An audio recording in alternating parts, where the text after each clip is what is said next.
بسم الله الرحمن الرحيم. الحمد لله رب العالمين، والصلاة والسلام على رسوله الأمين محمد وآله وصحبه أجمعين. أما بعد، leo ikiwa ni tarehe 16 mwezi wa Dhulqaada mwaka wa 1446 katika darsa ya risala Aqidat al-Imam للمجدد محمد بن عبد الوهاب رحمه الله تعالى بشرح معالي الشيخ صالح الفوزان حفظه الله تعالى، لتكيل قول المصنف رحمه الله akiendelea kueleza itikadi anayoitakidi yeye ambayo ndio itikadi ya firqatu najia, ya pote lililookoka, taifatu mansura, pote lililonusuriwa na Allah subhanahu wa ta'ala. قال وهم في باب وعيد الله بين المرجئة والوعيدية. فأهل السنة katika mlango wa makamio ya Allah subhanahu wa ta'ala wapo baina makundi mawili potofu, almurji'a walwa'idiyya.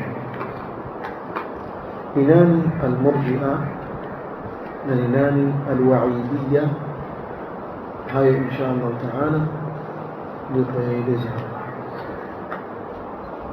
قال العلامة الفوزان حفظه الله تعالى: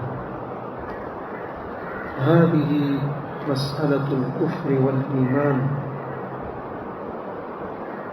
هاي مسألة أنا أزومزي هذا يفلماننا كفر والإيمان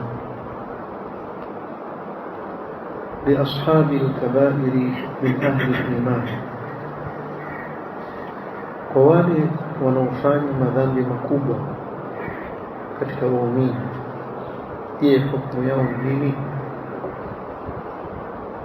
Man hasala minhu kabira duna shirk,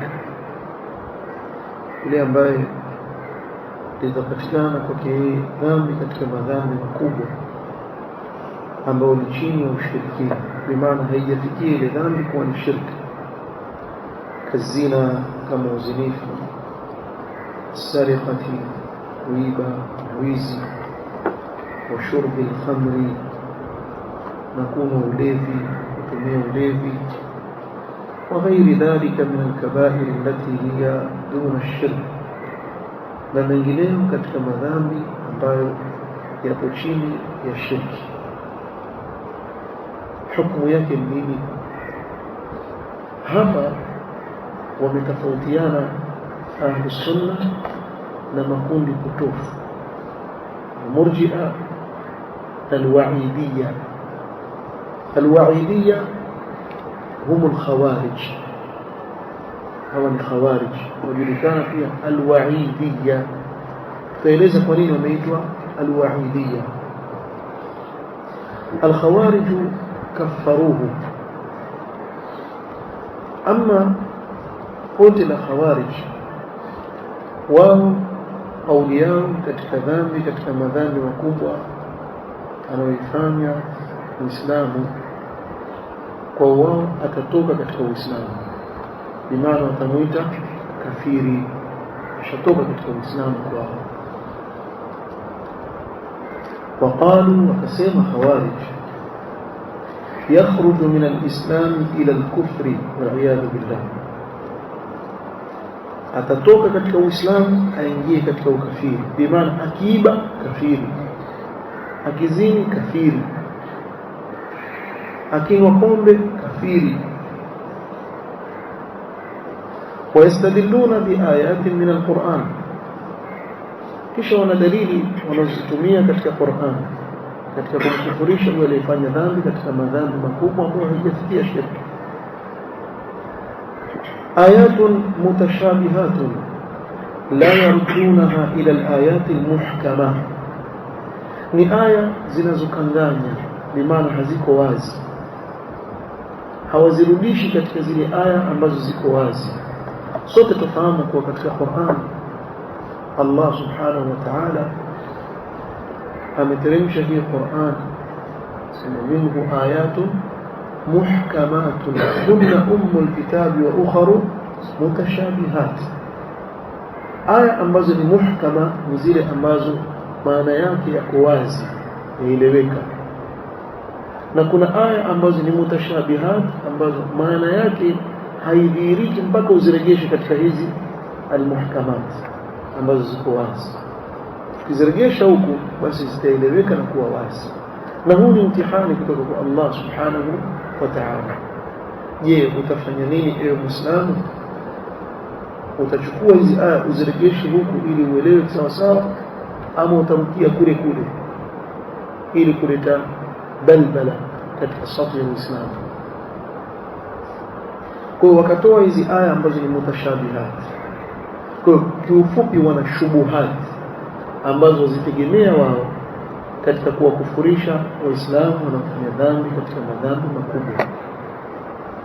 مثل قوله كمفان وقوليات الله سبحانه وتعالى ومن يعص الله ورسوله فإن له نار جهنم خالدين فيها أبدا.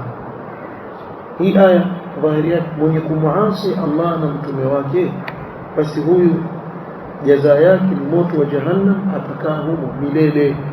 سمعونا في آية سمعني ومن يعص الله وإذ معصي يوتك يفاني وكاملين أن يموت وجهنم. Kwa wakachukua bila kuirejesha kuwa hapa kinachokusudiwa ni madhambi gani, ni maasi yapi haya. Istadallu bihadha ala anna kulla man 'asa Allah fahuwa fi nar jahannam khalidan fiha abada wa annahu kafir. Khawarij wao wakatoa dalili ya hii aya, istadilli na hii aya kwa kila anayemuasi Allah subhanahu wa ta'ala basi yeye ni moto wa jahannam, atakaa humo milele, kwa hivyo ni kafiri. Fayukaffiruna as-sariqa waz-zani wa shariba al-khamri, kwa hivyo wamkufurisha mwizi, kafiri, mzinifu kafiri, mnywaji ulevi pombe kafiri. Kullu murtakibi kabiratin yukaffiruna, kila mwenye kufanya dhambi katika madhambi makubwa wamkufurisha na kumtoa katika Uislamu. Yukaffirunahu wa yukhrijunahu min al-islam wa yukhallidunahu fi an-nar idha mata wa lam yatub. Nasema huyu atakaa milele motoni akifa bila ya kutubia, yukaa milele ndani ya moto wa jahannam. Na Khawarij hukufurisha kwa madhambi makubwa, bali wakati mwingine hukufurisha mpaka kwa jema analofanya mtu. Mtu anaweza kufanya jambo zuri, khariji akamwita kafiri. Unajua hivi? Mtume sallallahu alaihi wasallam alipokuwa akigawanya ngawira za ghazwat Hunain, na yeye ndiye kiongozi wa Uislamu, akaona kuwa ni katika hikma kwa yeye kuwapa wale almuallafatu qulubuhum, wale ambao ndio karibuni wameingia katika Uislamu, ili kuwapendezea Uislamu akawa yuwapa zaidi, sababu ni dunia si chochote, kwa akawa awapendelea zaidi kuwapa ili kuwabakisha katika Uislamu kwa hikma. Kwa kweli hili jambo ni jambo zuri, kuna makosa yote ndani yake, bali Mtume sallallahu alaihi wasallam akiwaacha wale ambao imani zao zina nguvu, pengine asimpe Abu Bakar wala Umar katika watu wake wa karibu, hawape wengine kwa ajili ya kuwavutia katika Uislamu kwa hikma kubwa sana. Akatoka Dhul Khuwaisira ambaye ndio babu yao hawa Khawarij,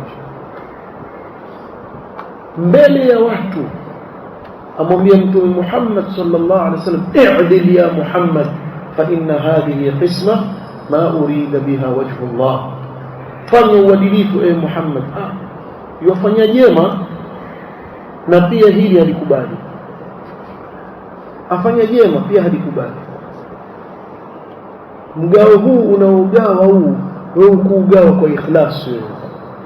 Aambiwa maneno haya Mtume Muhammad sallallahu alaihi wasallam, khairu khalqillah, Mtume sana anamwambia waihak man ya'dil illa a'dil, ni nani atakuwa mwadilifu ikiwa mimi sitakuwa mwadilifu? Sasa khawarij waweza kukufurisha mtu hata kwa jambo jema, kwa jambo zuri analifanya, wala usishangae katika itakuja dhambi katika madhambi makubwa. Na makhawarij au khawarij ni ashabu dunya, pamoja na hivi mnavyoona kwa ujifanya wao wataka fujo na nini na kuwa wao kwa mstari wa mbele, lakini ni watu wanaopenda dunia. Na hili wameligundua tangu huko salafu salih radhiallahu ta'ala alayhi. Alipoulizwa al-Hasan al-Basri rahimahullah ta'ala, ma taqulu fi al-haruriyyah au fi al-khawarij, wewe wasemaje kuhusu khawarij? Qala hum ashabu dunya, sema hawa ni watu wanaotaka dunia. Yule bwana akamwambia, mtu aingia katikati ya mapanga na mikuki bila ya kujali, auza nafsi yake kwa ajili ya Allah, vipi ataka dunia huyo? Asema akhbirni anil imami, hebu nipe habari kuhusu kiongozi. Hal yamna'uka min as-salati wal hajj wal umrah, akamtajia ibada. Yule kiongozi akukataza usifanye hizi ibada? Qala la. Yule bwana akasema la, hakatazi. Anayetaka kuswali waswali kwa jamaa, anayetaka kufunga, anayetaka kuhiji, hakuna kitu akataza. Basi ni kipi kilichomfanya atoke nje ya taa ya yule kiongozi? Naona ni kwa sababu amekunyima dunia. Na leo nyinyi angalieni makini, yoyote mwenye fikra za kikhawarij ukimchunguza utamkuta kuwa sema nini, hawa kazi yao kula wao tu.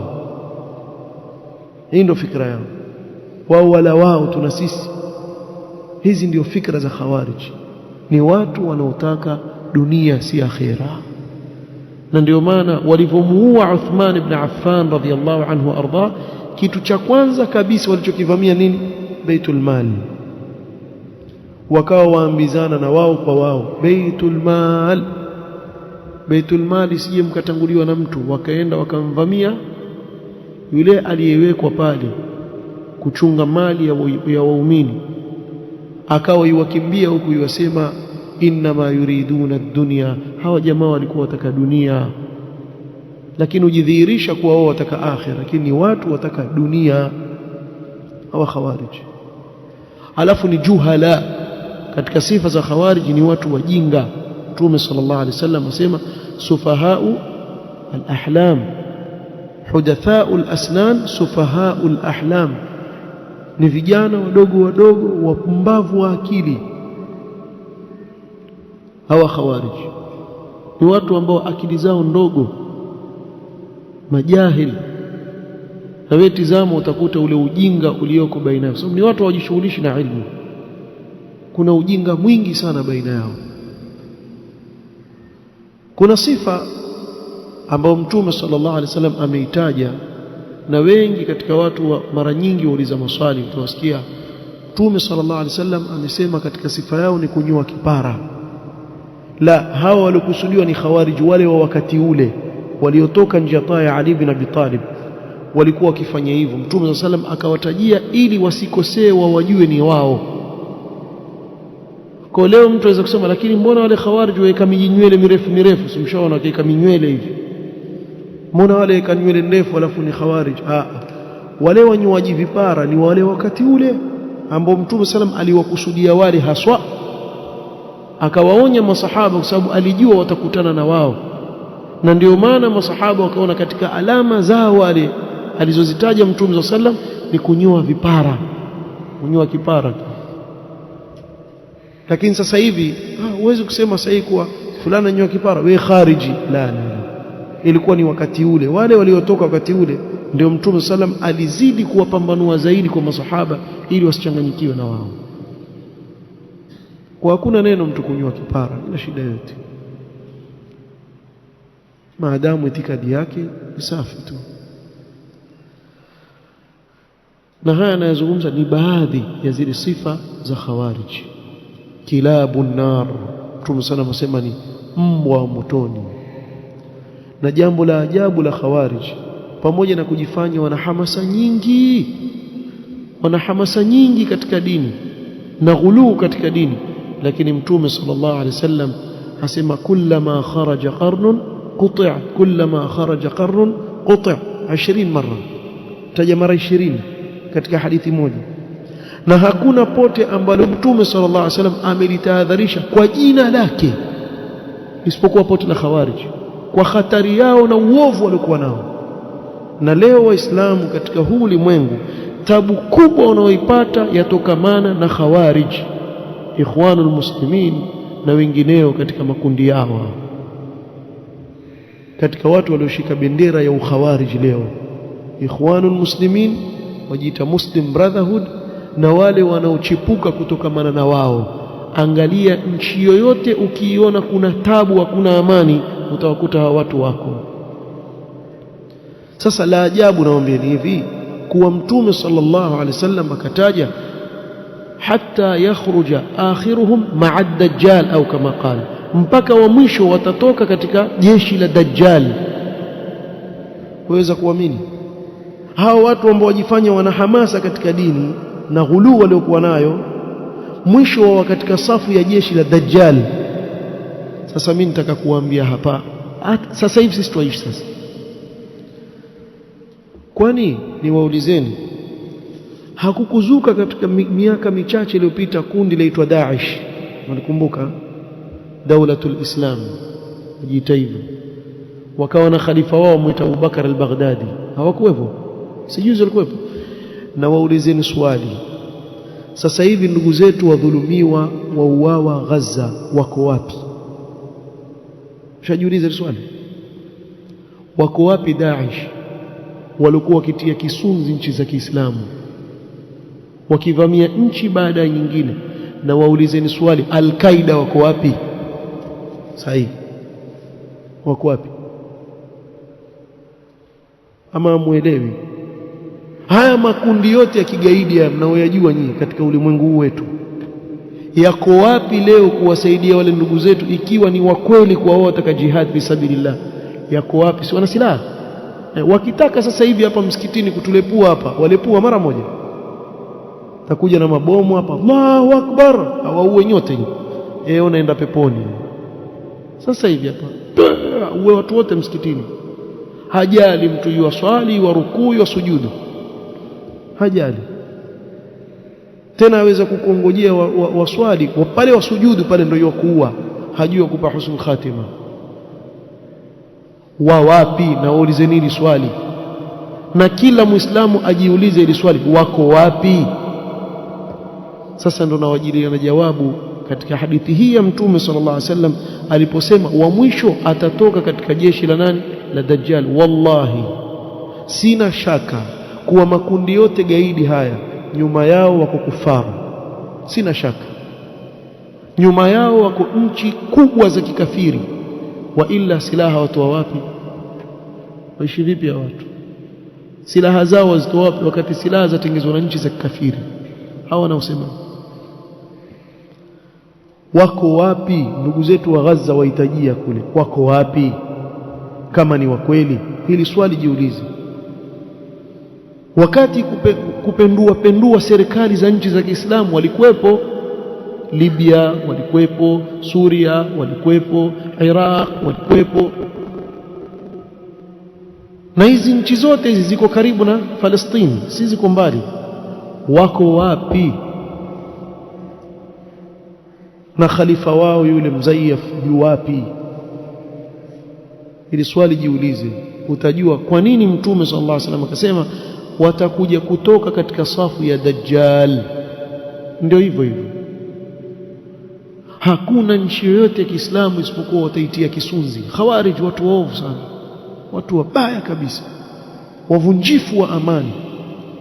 Kisha subhanallah, na kufar wawatumia hawa watu kwa kila njia.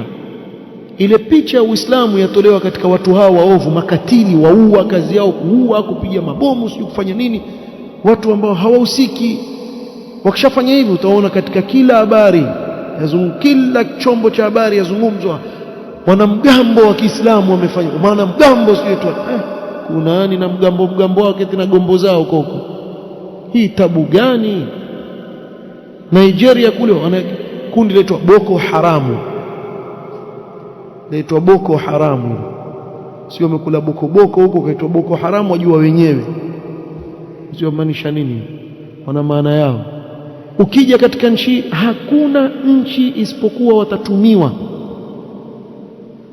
katika za'za'atul amn, mpaka wale watu wakai pale hawana amani. Nani yuko nyuma yao? Kama ni wa kweli waende Gaza tuwaone. Allahu akbar, wengine kwa almaut li Amerika, tuwafa wa Yemen tu huko, wengine almaut li Yahudi, msikiti ndio walipuliwa. Jamaa wawalinda mpaka leo. Vita viendelea leo, au ndugu zetu wadhulumiwa leo. Si vita maana yake vile, ni kudhulumiwa tu. Kwenda mwaka wa pili hatuwaoni. Mko wapi jamaa? Mko wapi? Mkitaka kuharibu nchi fulani, sijui wafanya vipi. Kwani Daesh hakuna vijana ambao walitoka nchi mbalimbali wakaenda Suria, wakaenda wakajoin kama wanavyosema Daesh, si walitokea?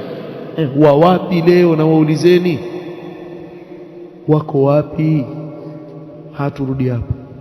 Ukijua jawabu lake utajua maneno ya Mtume SAW kuwa mwisho atatoka pamoja na nani? Na Dajjal. Ni hao sasa hivi wafanyia kazi hao, wafanyia kazi kufar. Wallahu almusta'an, alaihim min Allah ma yastahiqun. Wameharibu sana nchi za Kiislamu, sallallahu alaihi wasallam. قال هذا مذهب الوعيدية. haya ndio madhehebu ya alwaidiyya, watu wa kufuata aya za makamio peke yake. limadha summu bilwaidiyya, kwa nini wameitwa alwaidiyya? liannahum akhadhu biayati alwaidi wa taraku ayati alwa'di allati fiha wa'du Allah bilmaghfirati wattauba, kwa sababu wao walichukua zile aya za makamio peke yake, aya za moto, aya za adhabu, hizo peke yake, wakawacha zile aya ambazo Allah subhanahu wa ta'ala awaahidi kheri waja wake, maghfira, wakitubia kwake atawasamehe. Hizi hawazitaki. مثل قوله تعالى إن الله لا يغفر أن يشرك به ويغفر ما دون ذلك لمن يشاء. إيه ويتاكي كو الله husamehe dhambi ambayo ni chini ya shirki kwa yule anayemtaka. إيه ويتاكي. فالله أخبر أنه لا يغفر للمشرك الشرك الأكبر. الله سبحانه وتعالى katika hii aya atuambia kuwa hamsamehe mshirikina anayemshirikisha yeye na shirki kubwa, wa annahu yaghfiru ma duna ash-shirki, na hii ikiwa hatutubia kabla ya kufa. Lakini dhambi ambayo ni chini ya shirki, hata akifanana mtu huenda akamsamehe. wa yadkhulu fi dhalika jami'u al-ma'asi, na yaingia ndani yake maasi yote. hadha wa'dun min Allah jalla wa ala, hii ni ahadi njema ya Allah subhanahu wa ta'ala kwa wao, wakawacha. Na ndio maana hata huku kwetu utawasikia wakiwakatisha watu tamaa kutokana na rehema za Allah subhanahu wa ta'ala. Utasikia wewe wataka kuingia peponi kwa kuswali swali tu, ama mjawasikia wakisema hivyo? Waswali tu Allahu akbar uingie peponi, wewe wazimwe. Kisha kwambia wafa kwenye hospitali uende peponi. Utawasikia wakisema maneno kama hayo, yani wakatisha watu tamaa, wakati Allah subhanahu wa ta'ala hilo jambo la swala alizungumzia katika umuhimu wake. Kwa mfano ukisoma suratul mu'minun mwanzo, sifa ya kwanza ya waumini, qad aflaha almu'minun. Sifa ya kwanza nini? alladhina hum fi salatihim khashi'un. Kitu cha kwanza kabisa ni jambo la swala. Kisha kabla ya kumalizia, walladhina hum ala salawatihim yuhafidhun, akawasifu tena kuchunga swala zao. Kisha akasema ulaika humul warithun alladhina yarithuna alfirdausa hum fiha khalidun. akataja kuwa hawa ndio watakaorithi jannatul firdaus, ambao ndio janna ya juu kabisa. Wakati wamsikia mtu alina fikra za kikhawarij akwambia wataka kuingia peponi kwa kuswali swali. Nani aliyesema watu hawaingii peponi kwa kuswali na kufunga funga? Huko kufunga pia wataitwa kwenye mlango waitwa Rayyan. Wewe hujaisikia hadithi?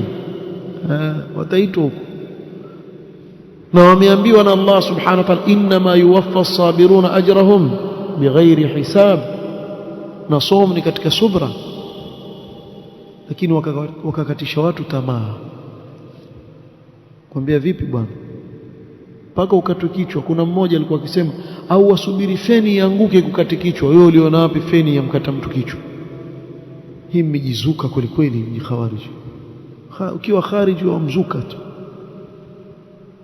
eti waswali watamani ile feni ianguke ikate kichwa tuende peponi. Nani natamani feni ianguke ikate kichwa? Vichwa vyenu vibovu nyinyi. Hao ni khawarij. Wapo wengi tu, mtu anaweza kusema wapo wengi sana, wapo wengi sana. Na wengi katika watu wa demokrasia makhawarij tu wao wengi. Utaona kazi yao wakikaa kuanzia mwanzo mpaka mwisho ni kukashifu tu, na alafu wana dhiki. Hao watu waishi na dhiki sana. Kazi yake yeye ni kukashifu tu, akashifu kiongozi huyu, akashifu kiongozi huyu, akashifu tu. Hata yule kiongozi akifanya kheri pia mkashifu.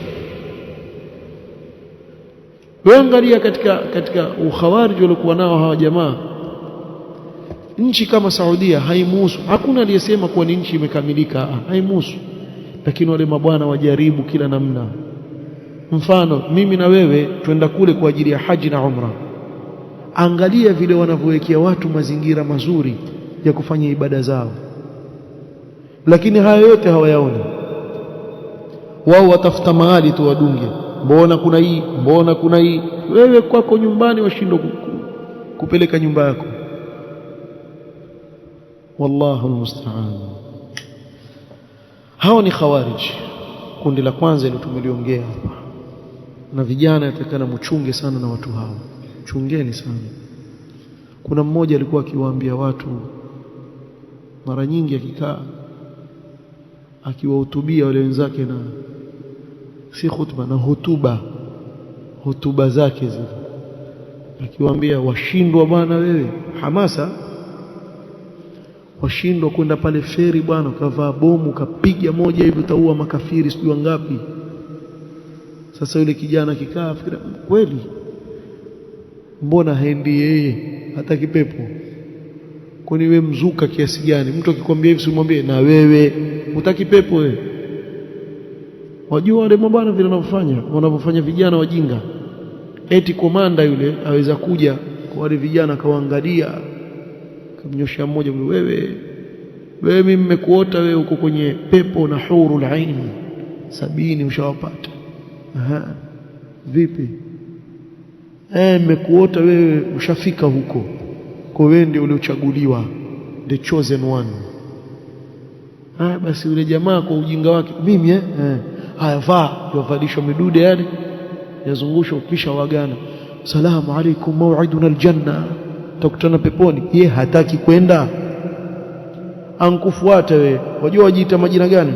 Abu Darda, Abu Ubaida, wajiita majina makubwa yale walikuwa nao masahaba, wajiita hivyo. Sasa yuaje Abu Ubaida, hajulikani jina huyo. Hata wewe unayekuja pale umjui jina. Sasa mambo yao. Abu Ubaida akwambia wewe ni katika watu wa peponi wewe. Mwambie Abu Ubaida, na wewe uendi? Nda peke yangu. Mbona na wewe uendi wewe? Utaki kwenda? Wewe una sokoni huko. Aende yeye kama unataka kwenda. Akwambie vipi wewe, na wewe wavaa wenda kujiua kule. Yeye bado yaishi, ana mke, ana watoto, ana senti za leto kutoka kule anakojua yeye. Wewe hujui chochote. Wewe hujui. Afala taqilun ya ma'shar ash-shabab. Hamna akili jamani, akili ndogo. Nakumbuka nyuma huko walikuwa wakitengeneza clip za kuwavutia vijana katika kwenda katika mambo yao ya ukhawarij. Kuna clip moja mimi niliwahi kuiona.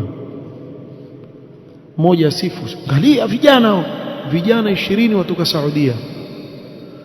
Wale vijana wote wampelekwa kwenye mission ya suicide bombing, mmoja huyu akajilipua kule, akajilipua mmoja. Sasa wametengeza kama film yao, ati hawa vijana wamejitolea. Sasa namwambia hivi, wallahi nakumbuka sasa hao nikimwambia wewe, katika upumbavu wako hizi roho za watu 20 zimekwenda kurushwa bure, balashi bure. Waonaje hawa watoto kwa hamasa walizokuwa nazo wangehifadhi Qur'an, wakaisoma dini yao, kisha kila mmoja akapelekwa mahali aende akafanye da'wa, ingelikuwa ni nusra kwa Uislamu kiasi gani? Wamekuja wakauawa wote, na wale waliowapokea bado wako wao, hata kwenda peponi hawana haraka wao. Hakuna wasari'u, wasari'u ila maghfirati min rabbikum, wao hawana. Wao wale wakubwa wale, mwambie wewe nenda wewe, mimi bado hapa. Wajua tukiondoka sisi mwanzo, we muongo, una ajenda zako, wachezea watoto wa watu. Na wamekwenda vijana wengi sana, na mahizbi hawatuwaambia haya maneno, unaelewa, sababu waogopa. Sisi twajua kuwa haya maneno tukiyasema maisha yetu yako hatarini, twajua hivyo, lakini wama kana linafsin an tamuta illa biidhnillahi kitaban muajjala. Wacha kwa bomu, sindano tu kidungwa hivi, kifika siku yako utaondoka duniani. Lakini kama unjaaliwa kuwa wana khawarij, wewe ushafaulu. Mtume sallallahu alaihi wasallam si ameyataja hayo? Wabora wa shuhada ni wale waliouawa na khawarij. Ali bin Abi Talib alikuwa akiwaambia jeshi lake, lau kama mngelikuwa mwajua kile alichowaandalia Allah subhanahu wa ta'ala katika pepo yake, mungeegemea huko mkasema sisi tushafika peponi, hata tusifanye chochote. Ajiri kubwa aliyotaja Mtume sallallahu alaihi wasallam kwa wale wanaopiga vita wa khawarij. Hizbiyun, utakwenda kwenye madarasa ya mahizbi, maisha yako hutoonywa dhidi ya khawarij. Kwa haya maneno nawaambia ni wazi, nenda wewe, utakwenda wewe, kama wewe ni khurafi utabakia na ukhurafi wako, kama wewe ni hizbi utabakia na uhizbi wako maisha yako, kama ni khariji utabakia hivyo. Kila mmoja na dhehebu lake potofu, atakwenda kwao wale mpaka afe, hawache dhehebu lake potofu, sababu haambiwi kwa haya makosa. Kwa ushahidi wa kuwa tumewaona baadhi ya vijana ambao walikuwa na hawa hizbiyun, kisha wakatoweka ghafla, wakaenda kwenye makundi haramia kama haya, ukaenda wakauawa kule. Mbona wankwenda walikuwa na fulani, si wakihudhuria pale? Hakuna siku wameambiwa kuwa haya ni makundi potofu, jichunge kijana. Lakini tuwaambieni, chungeni sana vijana, wana maneno hawa waweza kukupa wewe, kwa sababu ni kijana, damu yako yachemka. Hawa hawafuati wazee kina captain kina mzee Shapi, watakia nini? Wajanja wazee hao washaona mangapi katika hii dunia. Waje wamwambia kuangalia kijana, wacha hamasa, tulia, kamshufna, tushaona wangapi kabla yako, tumeona wengi. Wao hawataki wazee, wao wataka wale vijana, na haswa vijana ambao hawakusoma dini. Na ndio maana nyinyi mwaona kuwa vijana wengi wa university hawa hutoka ghafla kwa khariji, yuko mali fulani, yuko jabha fulani, sababu hakusoma dini. Yeye aona kufanya hivyo unusuru Uislamu. Kama kweli kijana unataka kuunusuru Uislamu, kaa soma, kaa chini, hifadhi Qur'an, fanya asira, shika Qur'ani, hifadhi yote. Ukimaliza njoo uulize, sasa mimi nishamaliza Qur'an. Sasa kaa chini usome, uielewe ile Qur'an uliyohifadhi maana yake nini. Ukishasoma ukajielewa vizuri, sasa wewe nenda msikiti fulani, huu ndio wako, wewe simamia hapo. Kazi yako utasomesha Waislamu, utatoa khutba, watoto wa Kiislamu waregeshe katika kuufahamu Uislamu sahihi. Utakuwa nusra kubwa sana kwa umma wako, kubwa sana.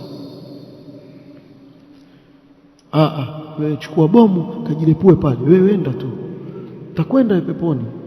Basi na kijana maskini shortcut bwana, basi ndio yuenda. Watu wanunua nyanya na vitunguu kwenye supermarket, hawajui chochote, wewe enda tu, kafiri. baba we, huku kwa uza tomato, kwa uzwa vitunguu, huku kwa uzwa mayai, wataka kupika shakshuka, njoo huku. Wewe waje kuua watu bwana? Wamkufanyaje?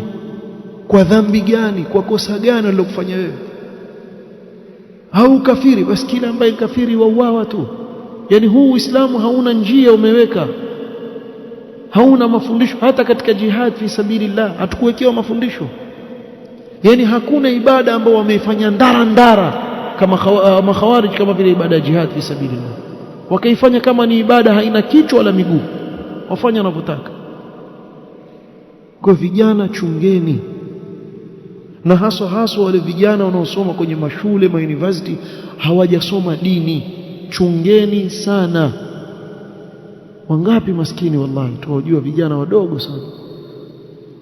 Mtu asoma kwa mfano udaktari, amefika mwaka wa 3, kuna wengine wafika mwaka wa 3, wewe hivyo ulivyofika tosha, waweza kushona jamaa kule, basi na yeye wafura kichwa kweli kichwa kimekuwa kasi yule tunani cobra yule kimevimba hivi. Huyo ndo yuenda, na akienda kishafika kule, basi wewe ndo utakuota mara nyingi. Mimi sijui kwa nini wewe nakuota sana wewe wenda peponi wewe. Basi maskini na ndo hivyo yuenda ndo yuwa khasira dunya wal akhirah, amekula khasara ya dunia na kesho ni kilabu ahli nar, ni mbwa wa watu wa motoni, wal iyadhu billah. Chungeni sana vijana, chungeni sana watu aina hii, wallahu almusta'an. Hawakuelezwa kwa kirefu hapa, lakini mimi nimewaeleza, naona nafasi hii nimeipata niwaeleze kuhusu hawa vijana au hao wenye fikra za kikhawarij. Wachungeni sana, wameharibu kabisa jina la Uislamu, na kufaru wamepata wanachokitaka kutoka kwao, sababu hakuna mtu aliyofanyia khidma kufar kama wao katika kuharibu jina la Uislamu. Wallahu almusta'an. Kinyume chake ni almurji'a, ambao hao tutakuja kueleza insha Allah taala, na makundi yao murji'a tutawaeleza biidhnillah taala katika kikao kitakachokuja. Naktafi bihadha alqadr, والله تعالى أعلم. سبحانك اللهم وبحمدك، أشهد أن لا إله إلا أنت، أستغفرك وأتوب إليك. بارك الله فيك.